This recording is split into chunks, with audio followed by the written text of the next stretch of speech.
Welcome to the T-Pac Arcade. Today's game is Encounter at L-5 for the Atari 2600. This is a 1982 fixed shooter from Data Age. True to its title, you'll encounter three things here at L5: red spaceships, blue spaceships, and explosions.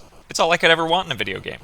The gameplay is like a hybrid of Galaxian and Missile Command, where you shoot down enemies by holding a fire button to lock your cannon in place and aiming a cursor at the top of the screen.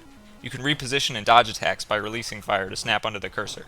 Blue ships net you more points when you hit them from farther away. Realistically, this might render their shrapnel into flaming meteors of doom for the poor, helpless inhabitants of L5, but it's all worth it when you get 10 points instead of 7. The red ships are the real problem. If one reaches the surface before you blast it, you lose a life. And to make matters worse, they have the audacity to appear halfway down the screen and blindside you. They're also constantly shooting directly below them. Some real killjoys here. My best maneuver against them was strategic cowardice, aka hiding in the corners of the screen. But then they would just spawn beyond my reach and lure me to my doom. Delightful. L5 features my favorite type of minimalist early 8-bit visuals. Simple, well-defined elements on a stark black background.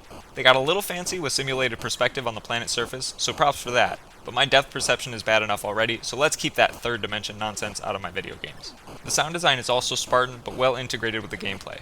A short jingle plays when you earn a bonus life every 400 points, and an alarm tone indicates the appearance of each red enemy ship. L5's most novel aspect is its cursor-based control scheme, which is made even more unique by its use of Atari's paddle controller. If you don't know what that is, it's basically a doorknob with a cable sticking out of it that plugs into the Atari and lets you move your high-res squares back and forth by twisting it. Jokes aside though, paddles offer way more fine motor control than a joystick.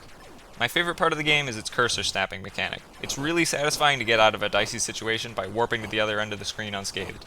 But if I could change one thing in the gameplay, I would add a few seconds of invulnerability to your cannon after each lost life. As much fun as it is to chain die from the same stream of enemy lasers, I'd rather not. Overall, Encounter at L5 is a fun, original arcade-style shooter, and thanks to the enhanced dexterity I've gained from its paddle controls, I can twist any handle like a pro, and so many doors are opening for me now. Literally.